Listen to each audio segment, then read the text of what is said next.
Marriage అయ్యే ముందు వరకు నాకు తెలియదు నేను ఒక పండుగని ఇంతలా మిస్ అవుతాను. ప్రతి సంవత్సరం వరలక్ష్మి వ్రతం అంటే మా ఇంట్లో ఒక వారం ముందే సందడి మొదలయ్యేది. అమ్మ పూజకు కావాల్సినవన్నీ తెచ్చిపెట్టేది. కొత్త చీర, పూలు, పసుపు, కుంకుమ, గాజులు, ఇంకా అమ్మవారి రూపంతో ఒక రూపు. ఇంకా నేనైతే మా అమ్మ హడావిడిలో మా అమ్మ ఉంటే నేను ఇంటికి వచ్చిన ముత్తైదువులందరికీ కాళ్ళకు పసుపు రాయడం, కుంకుమ పెట్టడం, ఇంకా అన్ని రకాల పిండి వంటలు ఎప్పుడు తిందామా అని ఎదురు చూడడం. అప్పుడు అవన్నీ చాలా నార్మల్ గా అనిపించేది. కానీ పెళ్లి అయ్యాక ఒక నార్త్ ఇండియన్ ఫ్యామిలీలోకి వచ్చిన తర్వాత ఇవన్నీ ఎంతలా మిస్ అవుతున్నానో నాకే తెలుసు. ఇక్కడ కూడా పండుగలు ఉన్నాయి, ఆచారాలు ఉన్నాయి, ప్రేమగా చూసుకునే వాళ్ళు కూడా ఉన్నారు. కానీ అమ్మా వరలక్ష్మి పూజకి ఇంకా ఏం చెయ్యాలి అని అడిగే ఆ అవకాశం లేదు. అమ్మ పక్కన కూర్చొని పూజ చేసే ఆ ఫీలింగ్ లేదు. ఇంట్లో పండుగ జరుగుతున్న మనసులో మాత్రం ఎక్కడో ఒక చిన్న వెలితి.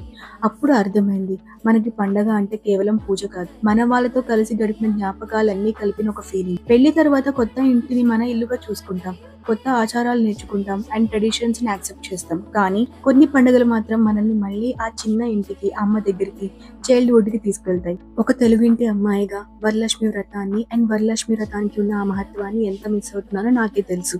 అండ్ ఈ రోజు ఎవరెవరైతే చేసుకుంటున్నారో పూజ, వాళ్ళందరికీ శ్రీ వరమహాలక్ష్మి శుభాకాంక్షలు.